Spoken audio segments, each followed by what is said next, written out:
Bueno, en este video quería darles una opinión honesta sobre qué me pareció Jurassic World Dominion y hablar de algunos temas sobre los dinosaurios y los animales prehistóricos que aparecen en la película. Bueno, para empezar, Jurassic World Dominion, que salió en los cines el año pasado, en realidad no me gustó, la verdad no me pareció una buena película y les voy a explicar por qué. Bueno, la película empieza hablándonos de los distintos dinosaurios y pterosaurios, que no son dinosaurios, como les expliqué en varios videos del canal, que nos dicen que en 4 años empezaron y ya dominan el mundo. Están distribuidos en todo el mundo y son básicamente una plaga porque compiten con los animales actuales que se encuentran en todos los ecosistemas.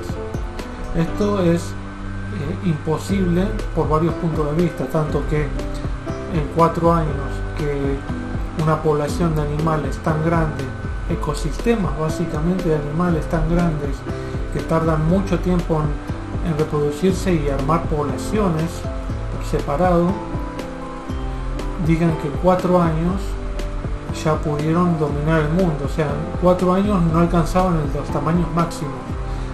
Para alcanzar el dominio que tienen en la película deberían alcanzar la madurez sexual, o sea, de reproducirse como máximo en 1 año o menos. Deberían alcanzar la capacidad de reproducirse muy rápidamente, y esto no pasaba con los dinosaurios. Se alcanzaban rápido, pero estos animales necesitaban alrededor de 20 años solamente para alcanzar la madurez. Bueno, eso ya es increíble, imposible. Y después, bueno, el tema este de dominar por sobre la fauna predominante en la actualidad. Por un lado, los dinosaurios eran reptiles, así que no podían, reptiles saurópsidos, como les voy a explicar en algún otro video, que en realidad no podían regular su temperatura corporal en algunos grupos, pero se cree que por lo menos los dinosaurios carnívoros sí podrían, incluso el Tyrannosaurus, el Giganotosaurus que aparecen en la película. Pero ya de ahí a dominar el ecosistema de bosques, de pradera, en ambientes donde hay nieve, etcétera, ya es demasiado, porque esto implica una gran cantidad de adaptaciones, de modificaciones del cuerpo, incluso de espacio, ¿no? Porque un animal de gran tamaño viviendo en un bosque muy denso no es creíble, como nos muestran un saurópodo en bosques enormes de árboles con un tronco de cientos de metros de altura y cientos de años de edad. Bueno, todo eso es imposible. Por otro lado, luego también, bueno, tenemos un lado ecologista en la película, con Claire ayudada por los amigos en la segunda película principalmente, que la ayudan a rescatar a algunos dinosaurios. Muchos de estos dinosaurios que encontraban, gente que iba a buscar los dinosaurios que aparecían sueltos, se los llevaban a Biosyn, que sería la nueva InGen, sería paralelo a InGen, o sea, lo mismo. Lo mismo, pero no lo mismo, porque en teoría hacen fármacos con los dinosaurios que van encontrando, y además luego nos enteramos también que clonan, además de clonar dinosaurios y hacer lo que ellos llaman genes puros, o sea, sin modificaciones, como vimos en la primera parte de Jurassic Park. O sea, no usan ADN de rana como pasaba ahí, o ADN de calamares, como decían en Jurassic Park 1 con el Indominus Rex, sino que usan todo ADN de los dinosaurios que no existen en la actualidad. Entonces es imposible que sean puros. Ya de por sí no se puede sacar de un mosquito, como les dije en varios cortos, ¿no? Porque aunque no lo creamos, el ámbar tiene cierta porosidad, entonces el sedimento puede ingresar y altera, descompone la materia orgánica que hay en el ámbar. O sea, además también el fósil que se presenta adentro se preserva gran parte de sus detalles anatómicos, parte de la anatomía de los órganos internos, pero está completamente reseco. Más si hablamos de por lo menos 66 millones de años, que se ajustó la cronología de la época de los dinosaurios y se sabe que ahora se extinguieron hace 66, no 65 millones de años. Bueno, y además, bueno, sabemos que el ámbar es una de las formas en las que se puede preservar fósiles en áreas continentales, o sea, asociados a árboles densos. Esto básicamente prácticamente no es posible preservarlos de otra forma porque no hay ambiente de depositación. Tiene que venir mucho sedimento de golpe. Bueno, puede haber, pongámosle, una inundación, aludes y otros fenómenos que llenen de sedimento la zona y sepulten muchos animales, plantas, etc. Entonces el ámbar, principalmente el del Caribe, que es de donde sacan el ADN de los mosquitos, estamos hablando que, bueno, primero es imposible, como ya les dije, pero por otro también estamos hablando de ámbar del Caribe, ámbar del Báltico, incluso de Asia, de Burma. Y todo ese ámbar tendrías que tener dinosaurios por lo menos, como máximo, de esa zona. De otra zona no pueden ser, porque vos me estás mezclando dinosaurios de Norteamérica, de Asia, de Sudamérica en una sola película, y me decís que los sacaron de insectos, de mosquitos principalmente. Y sabemos que en el Caribe, bueno, podían haber tiranosaurios, pero Giganotosaurus, no sé, Dreadnoughtus, no, ese tipo de dinosaurios no estaban ahí. Y bueno, en Asia menos. En Asia, bueno, como les expliqué también en algunos otros videos, los dinosaurios deberíamos encontrar básicamente en mismas familias, en partes muy distintas del continente, del mundo, pero no encontraríamos exactamente las mismas especies. Es muy probable que no, porque bueno, la distancia geográfica hace que, bueno, se necesite, además de puentes de tierra, se necesite tiempo para que esos animales crucen, vayan punto por punto, ponele, para poder llegar a un extremo del mundo, ¿no? Como es Asia, de Sudamérica a Asia, tiene un largo trayecto. Bueno, depende de cómo se haya dado la conexión continental con esa parte de Asia, ¿no? Porque sabemos que hubo muchas islas también en la zona de Europa, cerca de Asia también, y bueno, dinosaurios que fueron a América del Norte pudieron cruzar a Europa, pudieron cruzar a Asia, y bueno, sabemos también que muchos dinosaurios, o algunos por lo menos, tenían cierta capacidad de recorrer ciertas distancias en agua. No sabemos cuántas, pero podían.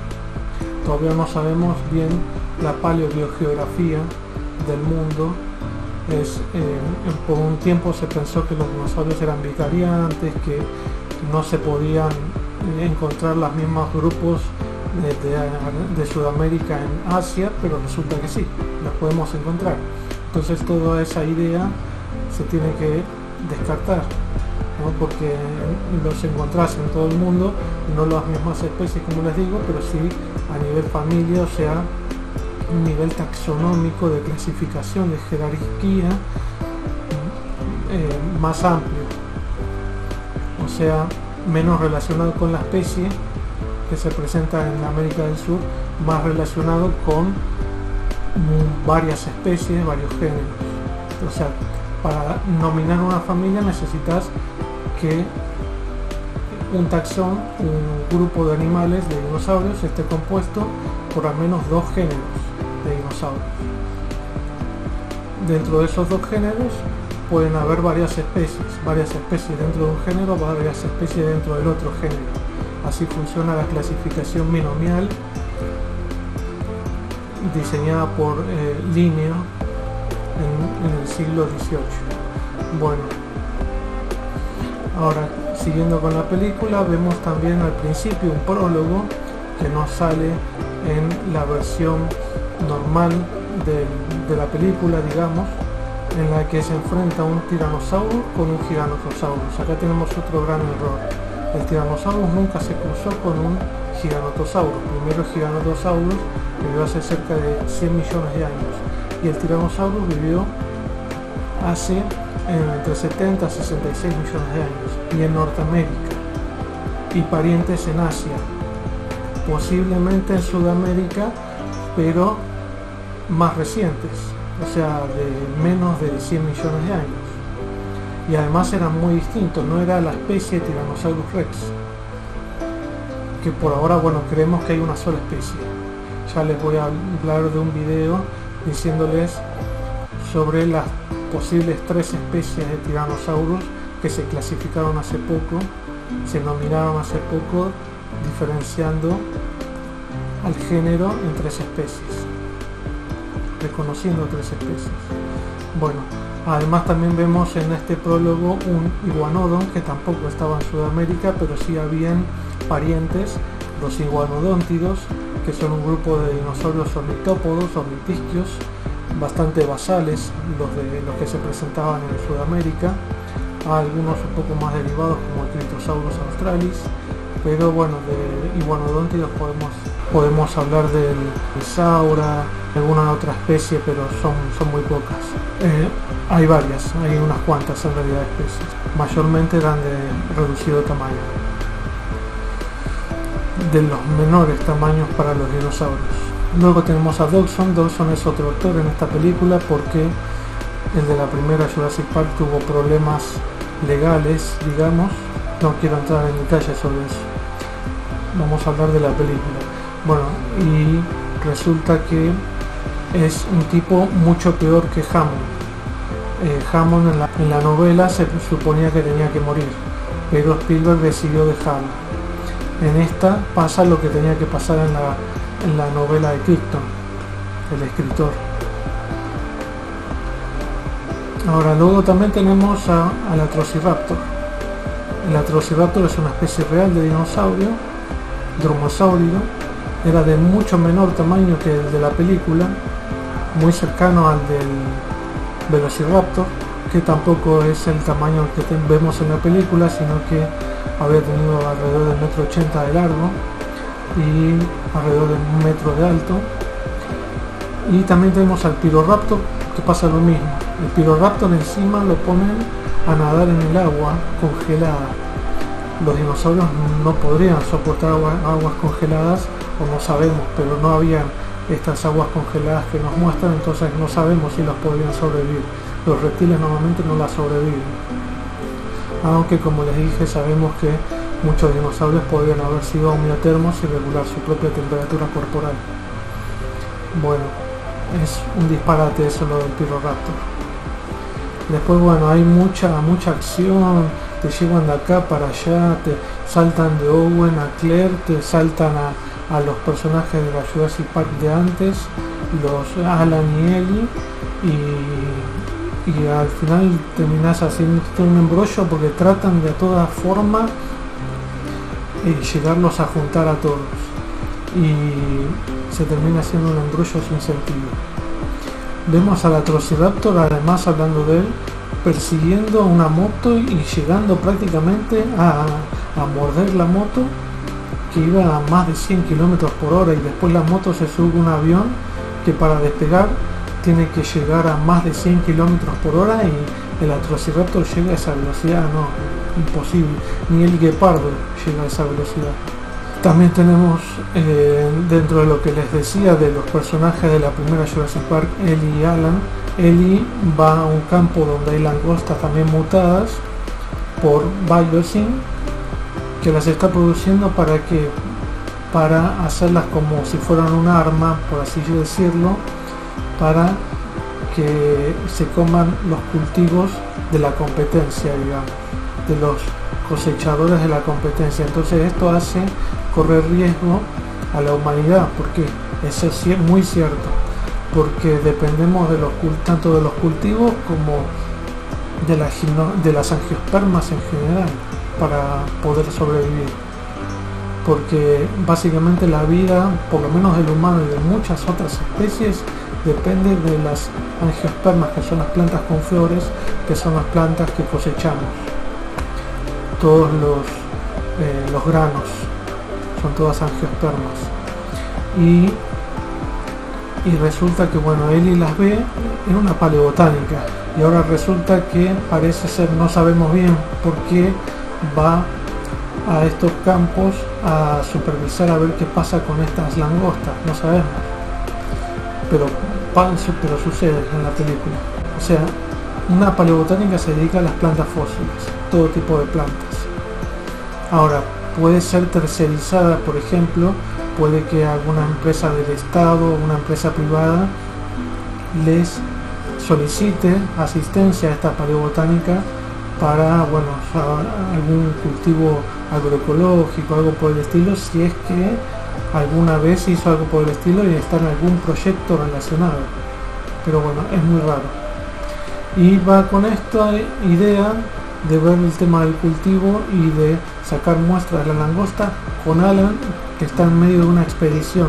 Que dicho sea de paso, unas estudiantes que están en la campaña paleontológica le dicen, miran el teléfono que tienen videos de dinosaurios, le dicen qué sentido tiene excavar dinosaurios. Entonces, ¿para qué va a ser una campaña si no tiene sentido excavar dinosaurios? Porque están en la actualidad. Bueno, ya estaban en la actualidad porque son las aves. Las aves son dinosaurios. Bueno, no tiene sentido tampoco eso de la película, pero había que hacerlo. Y bueno, va a Alan Ellie y le pide ayuda para hacer esto de las langostas, ¿no? Pero resulta que, bueno, por el argumento de la película es más bien hacer que Ellie le pide ayuda a Alan porque lo quiere ver. Básicamente una excusa para que se junten ellos dos personajes, tanto por parte del director o el guión más bien, como por parte de los propios personajes, ¿no? Busca una excusa a Ellie para verlo a Alan. Y Alan termina aceptando porque básicamente es como que está podrido de la paleontología. Eso ya lo vimos en Jurassic Park 1, ¿no? Cuando tira la garra en el árbol, quiere decir que se está tratando de desprender de su vida pasada, o sea, de la vida de paleontólogo, de la vida de miedo de tener una familia. Todo eso se perdió en Jurassic Park 3, no sabemos qué pasó. Yo había entendido eso en la primera película, que dejaba su vida pasada. Bueno, no terminó pasando, pasa en Jurassic World Dominion. Entonces entiendo en parte los actores que quieran hacer ese cambio de darle un giro, el final a sus personajes como debía haber sido antes. Ya desde Jurassic Park 2 ya tenía que haber pasado eso, pero era autoconclusiva también Jurassic Park 1 en ese aspecto. Sabíamos que tenía que pasar eso. Bueno, a todo esto hay muchos personajes muy paralelos, ¿no? Ian, sabemos que siempre tenía que ser la contra a Hammond. Acá tenemos un empleado de Dodgson también, que sería el mismo personaje que Ian de la primera, nada más que está adentro, ya trabaja con Biosyn. Y ahora, bueno, también trabaja Ian en Biosyn, pero no tan cercano al jefe del complejo de la empresa. Bueno, después hay también una mercenaria que trabaja llevando cosas de acá para allá, que parece una Han Solo mujer. Y bueno, hay también un mercado negro de venta de animales también. Ahí vemos muchos dinosaurios y reptiles voladores, y además vemos listrosaurios, que los listrosaurus eran sinápsidos, no reptiles, y los sinápsidos están en un grupo paralelo al de los reptiles. No van en la misma línea, sino que son los que dan origen, por así decirlo también, ya les voy a explicar por qué digo así, a los mamíferos. Pero son del Pérmico, o sea, tienen más de 250 millones de años, y del Pérmico al Triásico hubo una gran extinción masiva que eliminó alrededor de más del 80% de la vida en la Tierra. Entonces tampoco habían mosquitos. Entonces, ¿de dónde sacaron material genético para el Listrosaurus? No sé. Bueno, ahí había un montón también, bueno, pterosaurios. Pterosaurios creo que sería mucho más difícil incluso extraerles material genético por el tema de que son animales voladores y bueno, son más escurridizos, digamos, por un mosquito. más que un dinosaurio que no vuela. Y estos pterosaurios se ven algunos que son seguramente ranfolincoideos y otros que son típicos pterosaurios como los Quetzalcoatlus, que es un aznalcoideo, si no me equivoco.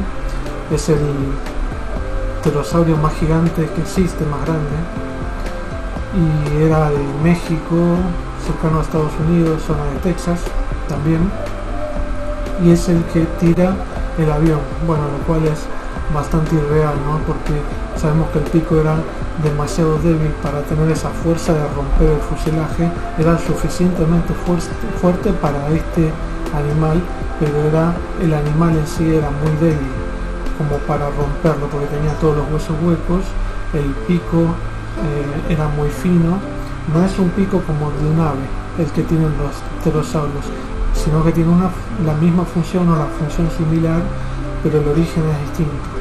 También les hacen por primera vez unos pelitos que son en realidad picnofibrillas que tienen los pterosaurios.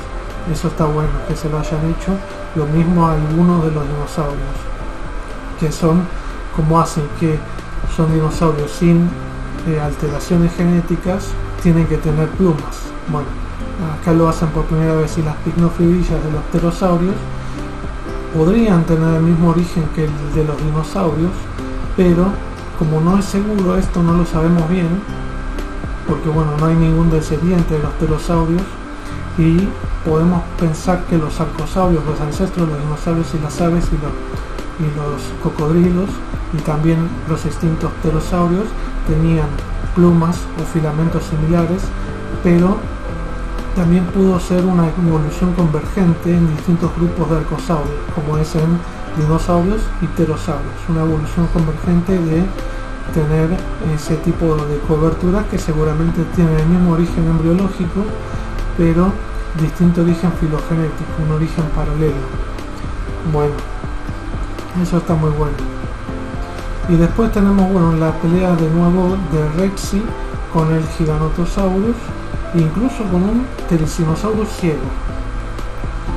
Y bueno, tuvo una escena de suspenso que, bueno, puede llevar a cierto suspenso pensarlo, pero tampoco genera mucho, es la única, digamos, escena de suspenso así.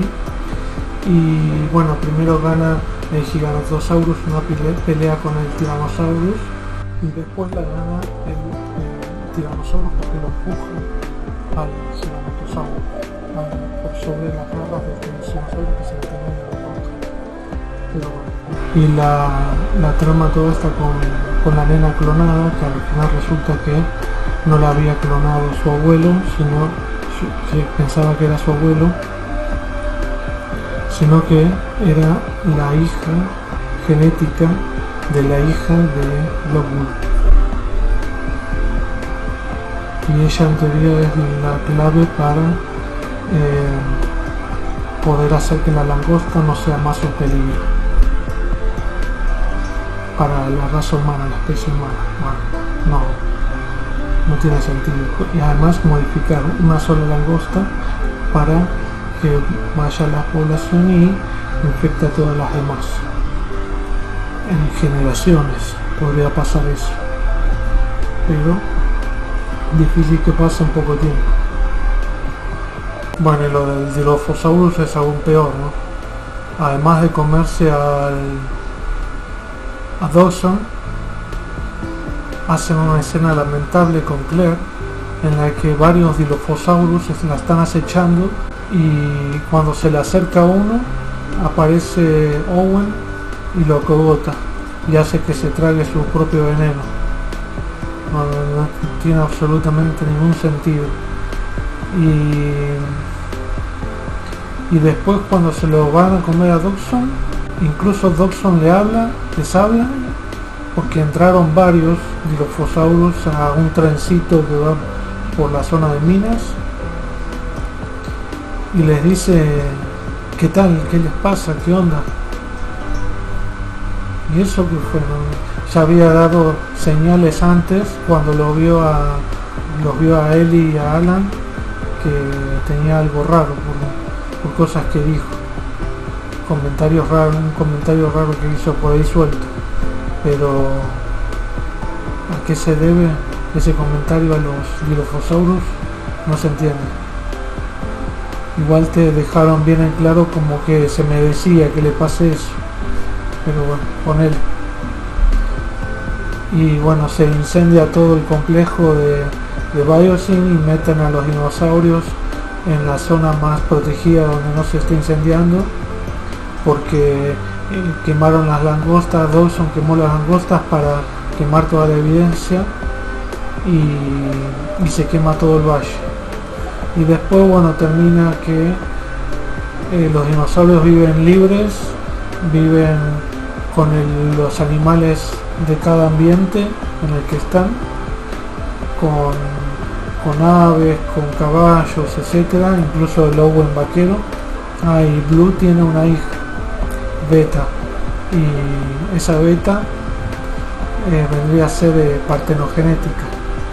O sea, ya no es solo que fue como en la primera, hermafrodita, o sea que un macho o una hembra, originariamente hembra, tiene los dos géneros, puede ser macho o hembra según el ambiente, según si hay otros machos, si hay otras hembras, puede cambiar de género.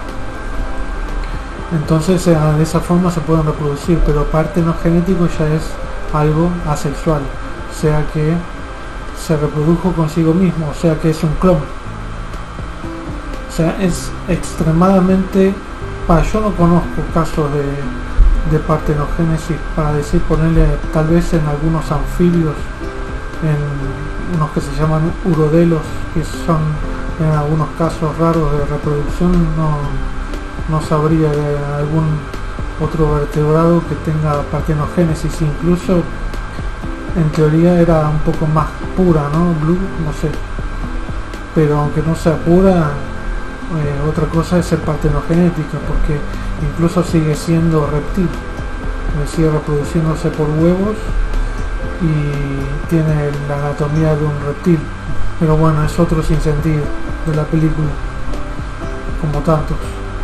Así que no me gustó por todo eso. Además no me parece que las escenas de acción son muy rápido y furioso y van de acá para allá todo el tiempo de Claire a donde está Alan y Ellie, Claire a Alan y Ellie, Claire a Alan y Ellie, y te hacen un matete terrible de la historia. Y no, la verdad que yo fui a ver al cine la primera y la segunda, y esta no la vi en cine porque ya veía lo que iba a hacer con esto de los trailers con el Atrociraptor.